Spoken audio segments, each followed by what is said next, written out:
David Sanger. Just calling out some especially beautiful faces in the room. Yes, handsome devils. Okay.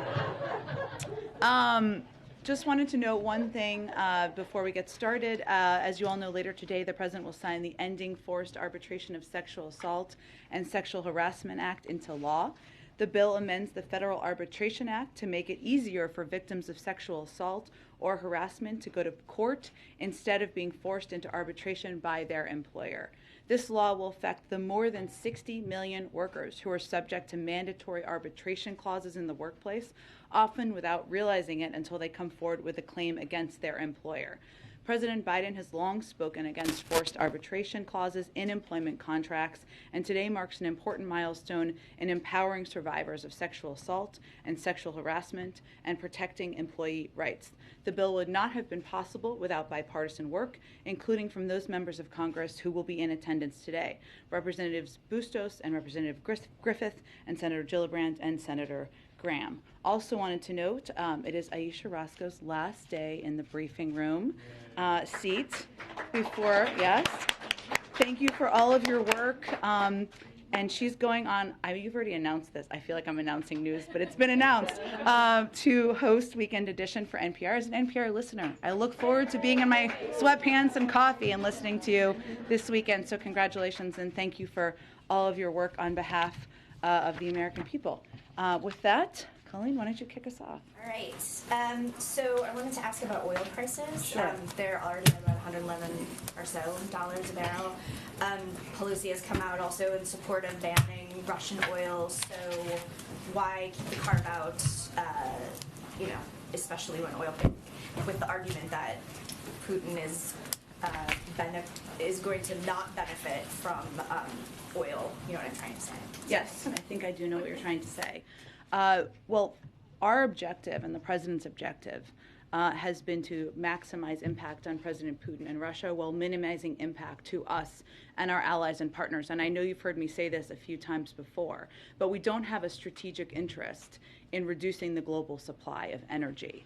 And that would raise prices at the gas pump for the American people around the world because it would reduce the supply available. And it's as simple as less supply raises prices. And that is certainly a big factor for the president in this at this moment. It also has the potential to pad the pockets of President Putin, which is exactly what we are not trying to do. So as the president has said, we carved out payments for energy, trade, and transport from our financial sectors sanctions with that in mind. I would also note that we have been taking steps to degrade Russia's status as a leading energy supplier over time. That includes, of course, shutting down Nord Stream 2 or preventing Nord Stream 2 from operating. That's why we're surging LNG to Europe to help accelerate its diversification from Russian gas. And I think you've also seen European leaders talk about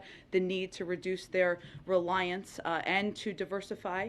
And we are continuing to look at other options we could take right now to cut U.S. consumption of Russian energy. I mean, for us, if you look at publicly available data, it's only about 10% of our imports. But again, reducing the supply out there would have an impact on prices and on prices at the gas pump. I guess the question is, if oil is already so expensive, isn't he already benefiting from an already costly price of oil? How does he stand to benefit if you continue to allow that? If it reduces further, it makes it more expensive.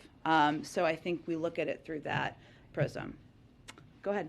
On the cost of this, I mean, the president has sort of braced American people for this, right? He's said that defending democracy and liberty is never without a cost. So is it just that banning all Russian oil and gas imports, that's just a cost that he thinks is too much for the American people to bear? Well, I think there's two different pieces here. Banning banning Russian imports, right? Or what he has done is carved out payments for energy, trade, and transport from our financial sanctions. They're slightly two different things. And the president, the volatility in the oil markets, as the president has been predicting and as you referenced, he talked about in the speech he gave last week, is a direct result of the fact that President Putin invaded Ukraine, and that has created volatility. One of the big reason, of course, that the president announced the release of the 30 million barrels from the Strategic Petroleum Reserve and the coordinated release is to address that and ensure we are doing what we can to put more in the marketplace. But again, his prism he looks at this through is how can we maximize impact on President Putin while minimizing it on the American people. And President Zelensky has called on Russia to be stripped of its ability to vote in the UN Security Council. Does the U.S. want Russia to be removed as a permanent member? We don't see that happening. We certainly understand. They have a permanent seat on the Security Council. Of course, that is why it's so particularly disturbing that Russia, given its particular responsibility for upholding the UN Charter, is actively subverting the Charter and abusing its position. The fact is they have a permanent, we're really focused on isolating them, on isolating Russia and holding them accountable. And as you know, that's what we and our allies are focused on doing. Go ahead. President Zelensky is calling again for a no-fly zone over Ukraine. Is that something you're giving any thought to at all? Again, the reason why that has not been a step the president has been willing to take or we have been interested in taking is because a no-fly zone requires implementation. It would require essentially the U.S. military shooting down Russian planes and prompting a potential direct war with Russia, the exact step that we want to avoid. When the president of Finland visits tomorrow, does the president want to talk to him about joining NATO? Well, the president is looking forward to welcoming the president of Finland tomorrow to the White House to continue their conversations about enhancing our strong bilateral relations. I would note that they have spoken twice in the last few months, once on December 13th and again on January 18th. I would expect they will discuss the U.S.-Finnish defense relationship, which is very strong and in fact complements Finland's close partnership with NATO. Along with Sweden, Finland's status is as an enhanced opportunity partner for the alliance, which helps ensure strong defense and close security ties in the Baltic Sea region. But it remains for any country, up to that country and up to members of NATO to determine any path forward there. And lastly, Russia's been cracking down on independent media and dissent at home. What's your reaction to that? We have seen that and are deeply concerned. Let me give you some specific examples because as journalists yourself, I think you will hear it as quite jarring. One moment, sorry, I just want to find all the specifics in here. Thank you for your patience. One second. Okay. The Kremlin right now is engaged in a full assault on media freedom and the truth. Let me give you some examples. Today, independent media sites such as Echo Moscow Radio and TV Rain are off the air and threaten to block, they kicked them off the air, and they threaten to block online platforms such as VOA Russia. We've seen Russia prohibit Russian media from referring to what they are doing in Ukraine as, quote, a war, or, quote, an invasion, or, quote, an attack. They are banning their use of terms even, allowing media to use only government-sourced information to report on the war.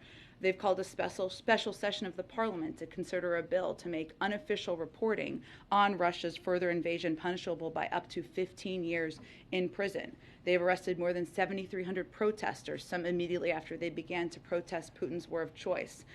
They have blocked and shut down social media sites such as Twitter, Facebook, and Instagram, and they've limited the amount of dollars citizens can take out of the country. What they are trying to do is block any information about what they are doing to invade a sovereign country, and they're taking severe steps to do exactly that. Go ahead. Just to follow up, is the administration moving closer to banning Russian oil imports? I don't have any assessment of that for you. I just wanted to note the difference between them, or that there are several different components of options. I guess the question is, what's the calculus in waiting if it's ultimately the step that the United States is going to take? Well, there's a policy process that is undergone for any decision that is made. Sometimes those move rapidly, and often there are a range of factors that are discussed as those decisions are made. The Pentagon noted today that Russian convoy that's about 40 miles at least long is still stalled, largely, they believe. Yeah. Does the president still think, though, that ultimately Russia is successfully going to take Kyiv? That continues to be their aspiration. I think the Pentagon also noted that they now have 90% of their military combat power pre-staged at the Ukrainian border is now in Ukraine. They've launched more than 480 missiles at Ukraine in the invasion. That's about up from 450 since Thursday. So they are continuing to take aggressive steps and move towards their ultimate objective, which is taking over Kyiv and taking over the country. Any assessment on timing for that? I don't have an assessment to offer from here. Go ahead. Oh, go ahead. Is there any situation where President Biden would sit down with President Putin in person again, so long as Russian forces are in Ukraine? I can't make an assessment of that, Caitlin. Right now, they're invading a sovereign country and continuing to escalate every day. We're never going to take diplomacy ever off the table, but again, now's not the moment for that. But why not rule out an in-person meeting if his forces are in Ukraine, a sovereign country? Again, we have discussions internally about what the best steps are to de-escalate what is clearly a horrific conflict on the ground. Now is not the moment. We're not planning a meeting between them or an engagement or a call. The president's been very, very clear about that. But we'll have those discussions internally and weigh the range of factors. Go ahead. Thanks, Jen. We understand that new U.S. sanctions against oligarchs are going to be announced this afternoon. Yeah. Individual oligarchs might be named. Yes.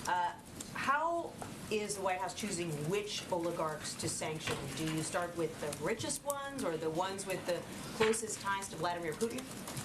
We look at one of the big factors is, of course, the proximity to President Putin. We want him to feel the squeeze. We want the people around him to feel the squeeze. I don't believe this is going to be the last set of oligarchs. Making them a priority and a focus of our individual sanctions is something the president has been focused on. And I understand that a travel ban is going to be one component of this announcement. What about oligarchs who are already here? Will they have to leave the country immediately? Let me check on that for you. I think we'll have some sort of backgrounder on this to get you more details, and the president will have more specifics himself in about 30 to 45 minutes, depending on how close we are in time. Okay.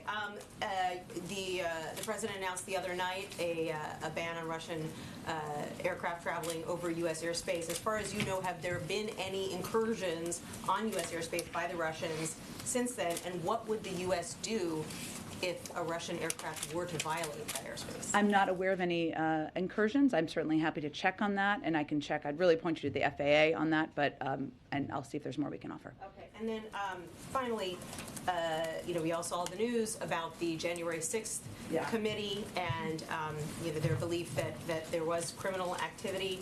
I wanted to get your reaction to that, and also, does the president believe that former Vice President Pence should volunteer to testify before the committee? Well, let me first reiterate something you heard the president say. The former president subverted the Constitution in an attempt to overturn a lawful and fair election. His actions represent a unique and existential threat to our democracy. And the president has been clear that these events warrant a full investigation. Part of this is what we're seeing play out and what you just mentioned and has been reported over the course of the morning. We, of course, respect the independence of the Department of Justice. That gives confidence to the American people. That's how it should always be. And they will make a decision about how to move from here. As it relates to Vice President Pence, I would say the president believes that anyone who is asked should participate in the process of getting to the bottom of what happened on January 6th. Go ahead. Thanks, Jen. On gas, you just said that less supply raises prices. It's not in our strategic interest to reduce the supply. Yeah. We also know the president as recently as yesterday talked about increasing domestic manufacturing to bring down prices on inflated items like goods. So why not apply the same logic to energy and increase domestic production here? Well, there are 9,000 approved oil leases that the oil companies are not tapping into currently, so I would ask them that question. Is there nothing that the administration can do to get those providers back to pre-pandemic levels? Do you think the oil companies don't have enough money to drill on the places that have been pre-approved? Just asking. I would point that question to them, and we can talk about it more tomorrow when you learn more. Do you think that opening the Keystone pipeline and having more energy-friendly policies might do that? The Keystone pipeline has never been operational. It would take years for that to have any impact. I know a number of members of Congress have suggested that, but that is a proposed solution that has no relationship or would have no impact on what the problem is. We here all agree is an issue. So during those years where it would take to bring down prices, as you're saying, we should just continue to buy Russian oil? Well, again, Jackie, I think you're familiar with a number of steps we've taken, a historic release from the Strategic Petroleum Reserve. What we can, well, let me finish. What we can do over time, and what this is all a reminder of in the President's view, is our need to reduce our reliance on oil. The Europeans need to do that. We need to do that. If we do more to invest in clean energy, more to invest in other sources of energy, that's exactly what we can do to prevent this from happening in the future. We welcome any Republicans from joining us in that effort. Go ahead. As long as we're buying Russian oil, though, aren't we financing the war? Well, Jackie, again, it's only about 10% of what we're importing. I've not made any announcement about any decision on that front, but our objective here and our focus is making sure that any step we take maximizes the impact on President Putin and minimizes it on the American people. And anyone who's calling for an end to the carve-out should be clear that that would raise prices. Go ahead. Thanks, Jen. On the oligarch sanctions, I know they haven't even been announced yet. Yeah. But I'm wondering if you could tell us, like, if there are criteria that you've laid out for them to eventually get unsanctioned. So the idea being that you would incentivize them to pressure Vladimir Putin to end the war by laying out certain criteria that would essentially get them unsanctioned. That's an interesting question. I mean, right now, obviously, we're in the middle of an invasion, so I don't think now is the moment where we are giving anybody that sort of an off-ramp, but I can certainly check if there's more that we have conveyed to them. What about the broader or universal sanctions? I mean, same answer, that there's no real criteria being laid out of like what steps the Kremlin needs to take for them to get unsanctioned.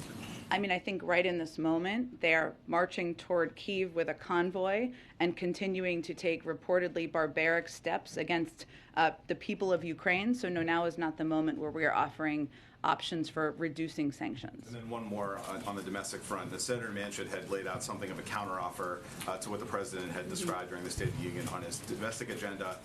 It was involving deficit reduction, tax reform, and drug price cuts and some climate provisions. Have you heard from him about his ideas, or is there communication, and what did you think, what did the White House think of that proposal from Senator Manchin? There have been ongoing communications with every member of the Senate, Democratic Senate, and many, many, many Republicans. I'm not going to detail those from here. The president has conveyed that he sees a lot of components where there should be broad agreement on in what he has proposed. And he talked about them the other night. Some of them is the ability to negotiate the cost of prescription drugs. Everybody thinks the cost of prescription drugs should be lower. The president certainly believes in taking steps to reduce the deficit. This government, we reduced the deficit over the course of last year. That's something he already has a record of doing, and obviously taking steps to make the tax system more fair is something he believes in. But there are a lot of components that there's a lot of passion behind on Capitol Hill, and there need to just be continued conversations about that. Go ahead. I want to ask you about the emergency funding request that's sent up to the Hill this morning. About a third of it would go toward medical countermeasures, the antivirals the president talked about, the State of the Union, the antibodies. Do you see us getting to a point where the availability of these treatments might mean that vaccine requirements are neither necessary nor justifiable? I don't think I can make a prediction of that at this point in time. I mean, the vaccine is still the best and most effective way, and the doctors will say this, right, to protect people from hospitalization and death. The pills are certainly an important development, scientific development, but the best step anyone can take continues to be to get vaccinated.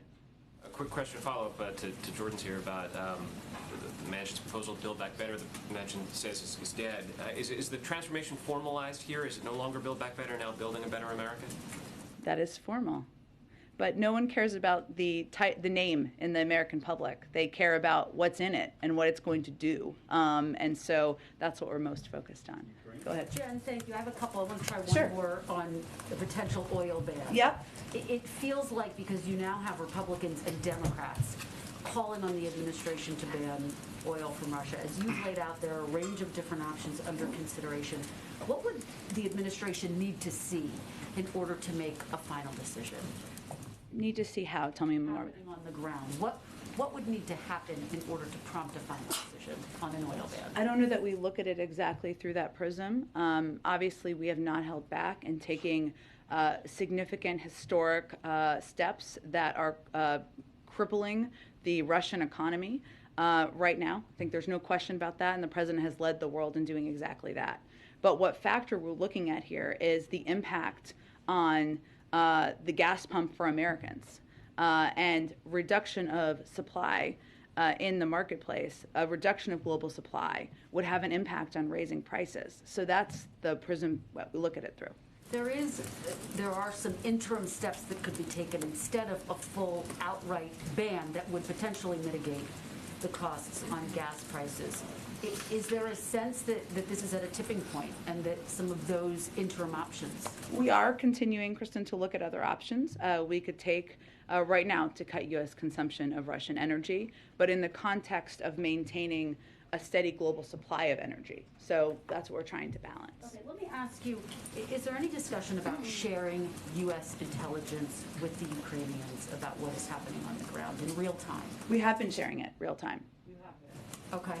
And is there a sense that the communication has been enough to give them what they need in order to be in a defensive posture, in order to fend off the Russian forces to the best of their abilities, to the extent that they can? Well, without getting too far into details of what we do, for obvious reasons, we have consistently been sharing intelligence that includes information the Ukrainians can use to inform and develop their military response to Russia's invasion. That has been ongoing, and reports that suggest otherwise are inaccurate. The world is watching as this convoy is lined up outside of Kyiv. Mm-hmm. The U.S. has been very clear you're not going to send in military forces. Is there anything the West can do to stop the convoy in its tracks, short of military action? Are there any possibilities that are under discussion? Well, one of the reasons the president pushed to expedite the delivery or the approval and delivery of a security package over the weekend was to give them, the Ukrainians, more support, more equipment, more defensive weapons to utilize in this moment. But we are not reconsidering or taking steps that would prompt a war between the United States and Russia. And if I could, there was a little bit of breaking news as we were coming out here. You may or may not be aware of it. Ukraine has said it's agreed with Russia to create safe corridors backed by ceasefires to evacuate civilians, deliver aid.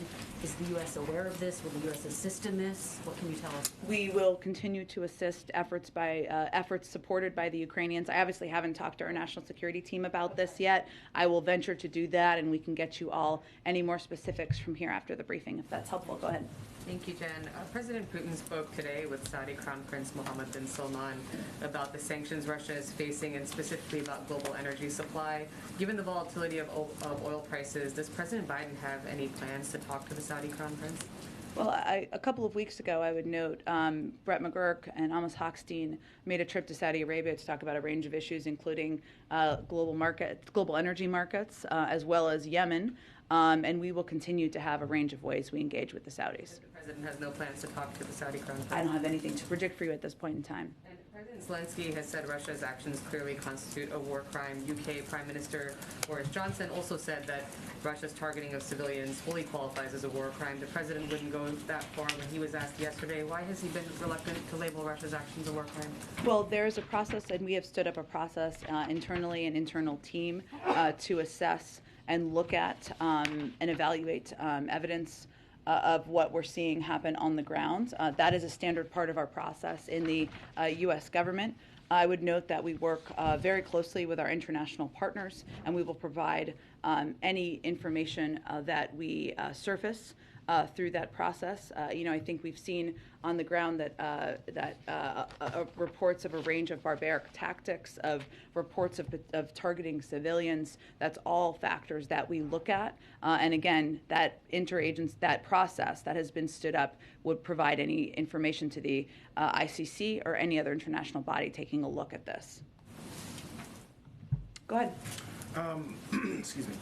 Are there any discussions now, or have you guys had in recent days, I guess it feels like weeks, with European allies about preparing staging zones for Ukrainian insurgency, perhaps to provide training, other assistance?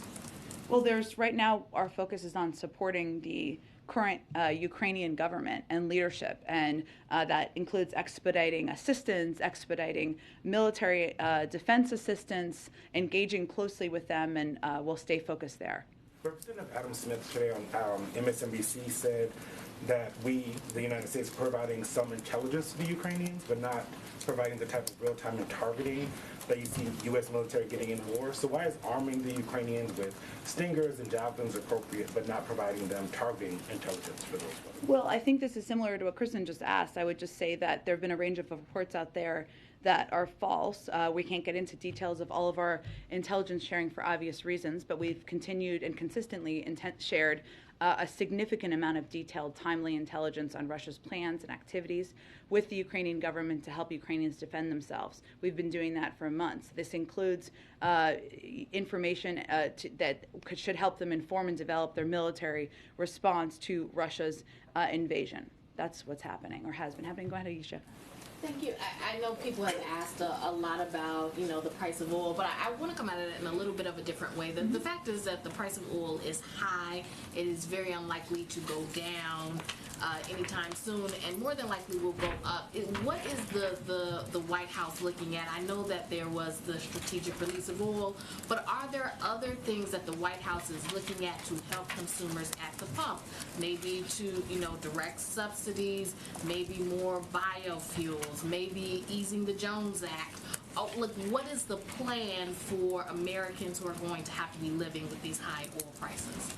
Well, I would say first on the release of the Strategic Petroleum Reserve, it first goes to an auction and it's a process that will proceed, and a lot of that will happen over the course of the coming weeks. So we haven't seen, obviously, all of the direct impact of the announcement that was just made 2 days ago. But a range of options remain on the table. I can't get into all the details of those, but the president is quite focused on making sure that we are taking steps to reduce the impact, to ensure there's supply necessary out there. Obviously, tapping the Strategic Petroleum Reserve is part of that, engaging with global partners around the world who may be big global suppliers about putting more oil in the system. That is part of the discussion. And sure, there are a range of domestic options, but there have been ongoing discussions and considerations. Some of that you saw with the announcement of the Strategic Petroleum Reserve released just 2 nights ago.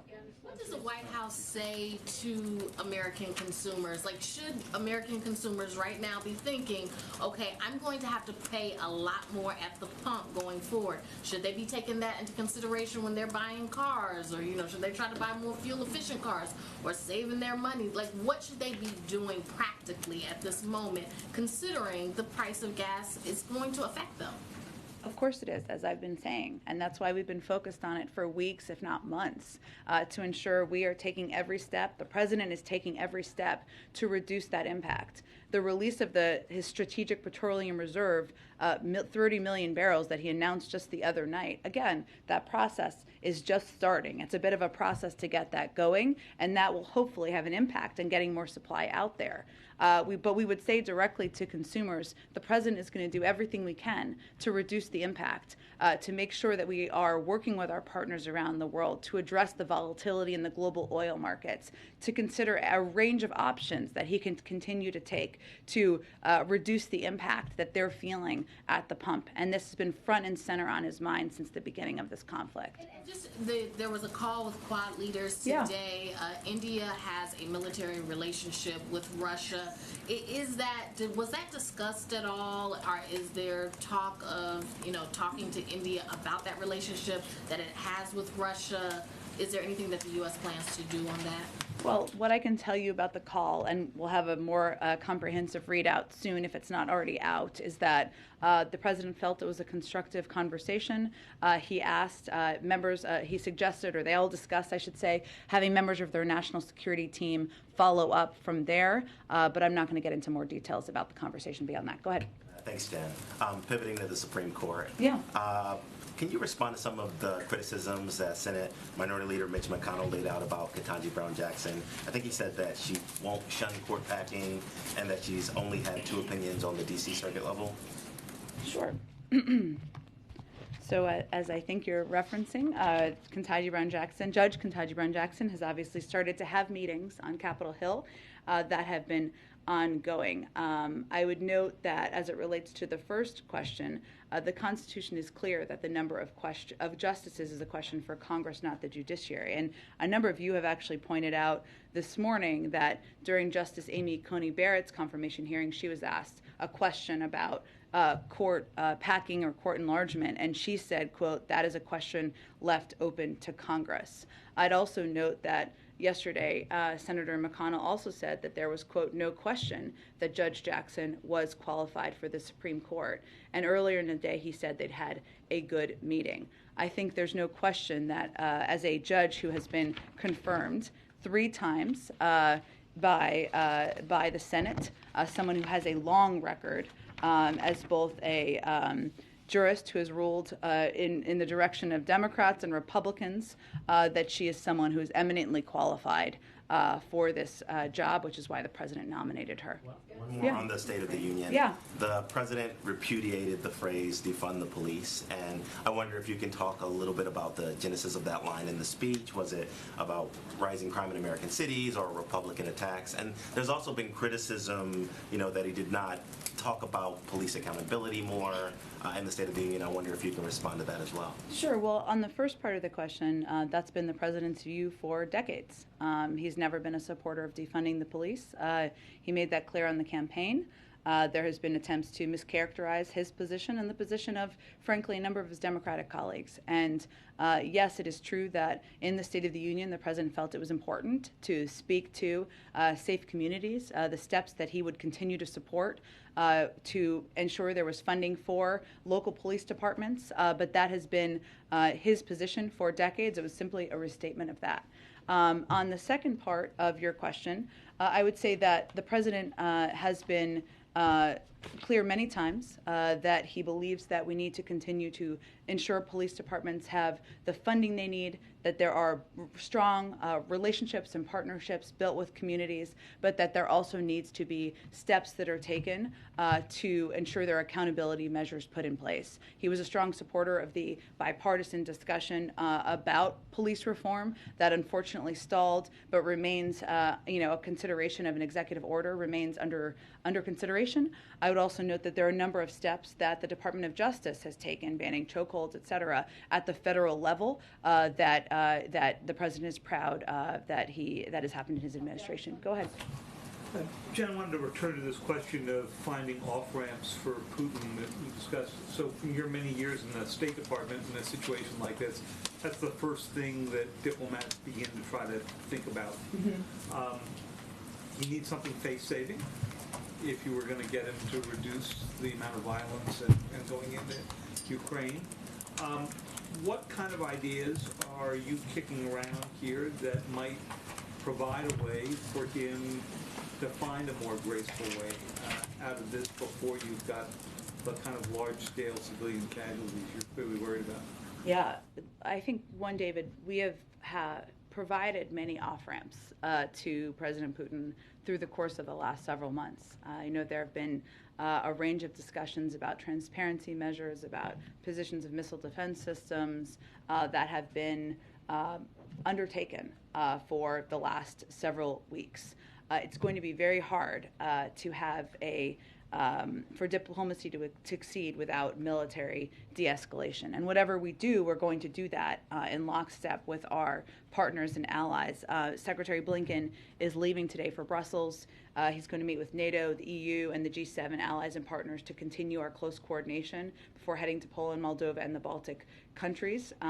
But again, our effort and our focus right now is continue to work with our allies and partners to implement these sanctions, put the pressure on, and leave the door open to diplomacy, of course. But it's difficult to do that in the middle of a war. So if there is de-escalation, if you could get a ceasefire, for example, before Kiev turned into more of a ruin, is the administration willing to then suspend some of the sanctions that they recently announced? I'm not going to lay out conditions from here. I think those are conversations, the range of conversations, if there are de-escalatory steps, that we would have with our European partners. And obviously, Secretary Blinken will be playing a front and center role in doing exactly that. One last one for you. President Zelensky, in a news conference he gave a few hours ago, said that the West should recognize that where Putin is headed toward, he said, was Berlin. I mean, his point being that he wanted to take this war beyond Ukraine. Mm-hmm. Is that the administration's current assessment based on what Putin has said in public in his conversations with Macron, with the president, and so forth? I think we all watched the speech, which now feels like it was a year ago, but was only last week, where he made clear he had broad ambitions of what he wanted to achieve. It is also true, though, that NATO has never been more unified, thanks in part to President Putin's aggression. And there are a range of countries that are exactly in that region who are NATO partners and allies. And President Putin would have to make a decision to go into a country where there is a NATO alliance, where there's Article 5 obligations, should he decide he wants to proceed beyond. So I don't have a new assessment from here other than... If you go to Moldova or Georgia, they're not NATO members. Certainly, I understand that. But, again, David, I don't have a new assessment to offer. But we are also closely watching, of course, what President Putin does and is doing since he delivered that speech last week. But I don't have anything new beyond what he has himself said publicly. Go ahead. Pivoting back to the President's State of the Union speech, on Tuesday he said that he wants to secure our border and fix the immigration system.